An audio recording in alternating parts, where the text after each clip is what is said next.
빛을 따라서 오늘 이 시간은 부산시 수영구 광안동에 위치한 부산 나눔의 교회 김성은 목사님께서 말씀 전해주십니다.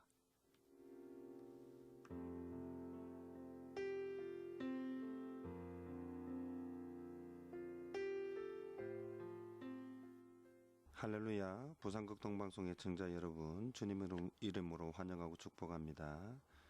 오늘은 디모데전서 6장 17절에서 19절 말씀을 가지고 비전의 깃발을 올려라, 비전의 깃발을 올려라는 제목으로 잠시 말씀을 전하겠습니다.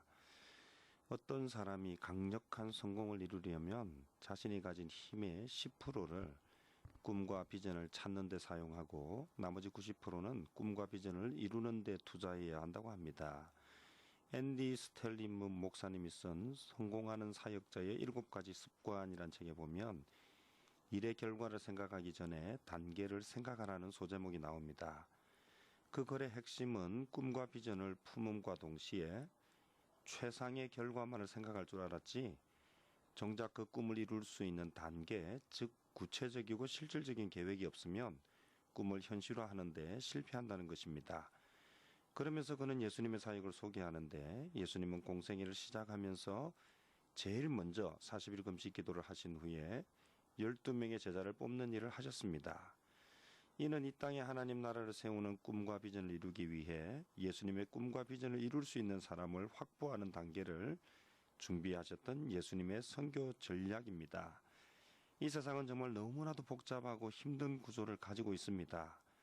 생각과 뜻만 좋다고 해서 우리 마음의 꿈과 비전들이 이루어질 수는 없습니다. 우리에게는 하나님의 마음을 감동시킬 창의적인 꿈과 비전이 있어야 합니다. 이것은 설계도이며 보물을 찾을 수 있는 지도와 같은 것입니다.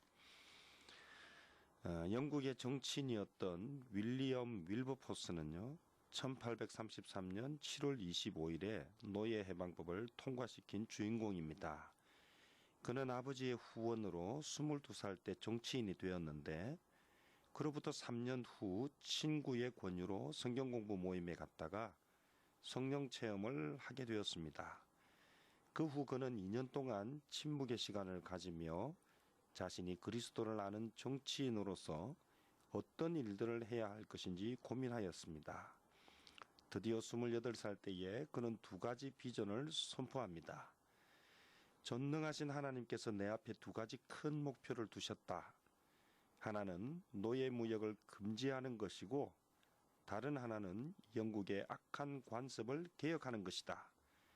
나의 최종적인 목표는 피부색이 다르다고 해서 하나님께서 뜻하신 계획 가운데 창조하신 인간을 짐승과 같이 사고파는 영국의 악한 제도를 중단시키는 것이다. 이것이 내가 평생토록 해야 할 나의 사명이다. 윌버포스는 하나님을 만난 후 자신의 꿈과 비전을 찾는데 2년을 투자했습니다. 그리고 무려 50년 동안을 노예 해방법을 통과시키기 위해 전력 투구하였습니다.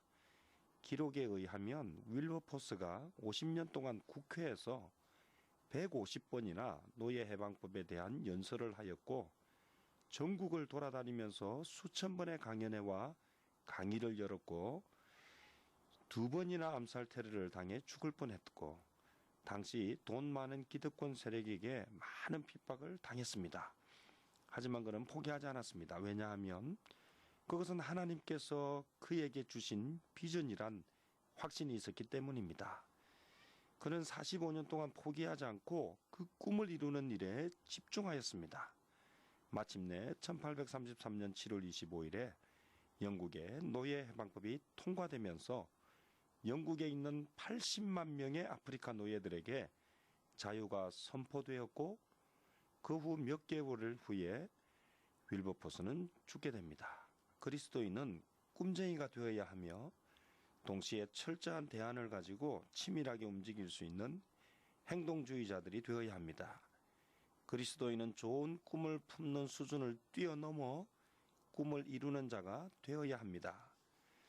미국인이 가장 존경하는 사람은 땅콩 박사라는 별명을 가진 조지 워싱턴 카버입니다. 그는 미국 역사상 가장 특출한 사람이었지만 흑인이었던 그는 어릴 적에 부모를 잃고 평범한 흑인 노예들과 같이 백인 집에서 일을 하고 있었습니다. 그런데 그가 12살이 되면서 자기 또래 아이들이 학교에 가서 공부하는 모습을 보고 그도 공부하고 싶다는 열망에 사로잡히게 됩니다.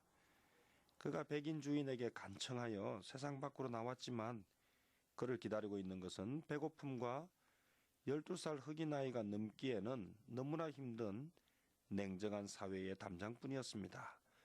하지만 그는 포기하지 않고 일을 하면서 독학으로 여러 학문을 배우기 시작합니다. 그리고 공부하면서 자신과 같이 흑인이라는 단 하나만의 이유로 인생의 날개를 펴지 못하는 사람들에게 반드시 희망을 주는 탈출구를 만들어주고 싶다는 야무진 비전을 품게 되었습니다. 그러나 그가 비전의 깃발을 높이 세울수록 사단의 공격 또한 거칠고 포악해졌습니다. 카버는 공부를 잘해서 대학교 입학 시험에 합격하여 부푼 마음을 가지고 학교에 갔는데 흑인이라는 이유로 학교 입학을 거절당했습니다.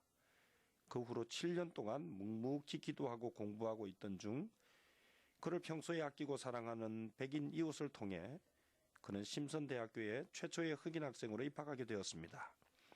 그가 졸업을 앞두고 있을 때 헨리 포드나 에디슨 같은 대가들이 그와 함께 일하기를 요청하였으나 그는 달콤한 제안을 거부하고 흑인 학교 교사로 봉사합니다. 특별히 에디슨 재단에서는 그에게 10만 달러의 연봉을 제안하며 끊임없이 그를 영입하려 했지만 그는 두 번 생각할 여지도 없이 즉석에서 거절해버렸습니다. 그러나 어떤 사람이 꽃씨를 달라고 편지를 하면 그는 만사를 제쳐놓고 꽃씨를 구해 보냈으며 어떤 집을 지나다 그 집들에 핀 장미가 병들어 보이면 어김없이 그 집 주인을 불러내어 그 장미의 병과 그에 대한 처치를 일러주곤 하였습니다. 그의 인생은 이미 돈이나 소유가 목적이 아니었기 때문입니다. 그에게는 돈이나 세상의 달콤한 성공이 주는 안락함보다 더 소중한 비전의 깃발이 펄럭이고 있었습니다. 그것은 그가 어릴 적부터 가슴에 품고 있던 비전이었습니다.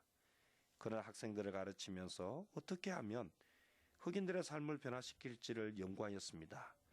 이 과정에서 그는 땅콩에서 무려 300가지 이상의 상품을 개발하여 가난과 억울한 편견에 신음하고 있는 흑인들에게 그의 노하우를 전수하기 시작합니다. 그 결과 수많은 흑인들이 소망을 가지고 그들의 인생을 꽃피우기 시작하였습니다. 뿐만 아니라 2차 세계대전 후에 뿌리째 흔들리는 미국의 재건도 도왔습니다. 그가 이처럼 위대한 업적을 쌓을 수 있었던 힘은 분명한 비전이 있었기 때문입니다. 세상 사람들이 속고 있는 것이 있는데요. 그것은 바로 빨리 가고 많이 소유하면 성공할 수 있다고 하는 생각입니다. 하지만 이는 크나큰 착각입니다. 왜냐하면 사람에게 속도보다 중요한 것이 방향이기 때문입니다. 내가 무엇 때문에 공부하고 일을 하고 삶을 살아가야 하는지에 대한 분명한 목적에 깃발을 세우는 것이 그 무엇보다 중요한 일입니다. 어느 날 시골의 한 할머니가 동네 친구 중에 누가 죽었다는 소식을 듣고 곧바로 장례식장으로 달려가서 밤새도록 땅을 치고 울었다고 합니다. 그런데 다음 날 아침 할머니는 사람들에게 물었습니다. 그런데 누가 죽은겨? 알고 보니 할머니와 전혀 상관없는 사람이었습니다. 우리도 이 같은 실수를 범할 수 있습니다. 행동을 하기 전에 지금 나의 행동이 어디로 나아가고 있는지 방향과 목적이 정확하게 세워져 있어야 노력하는 삶의 대가가 따르는 것입니다. 오늘 본문 말씀을 다시 한번 기억하시고요. 선을 행하고 선한 사업을 많이 하고 나누어 주기를 좋아하며 너그러운 자가 되게 하라는 이 말씀이 오늘 저와 여러분의 비전이 되고 목표가 되기를 주님의 이름으로 축원합니다.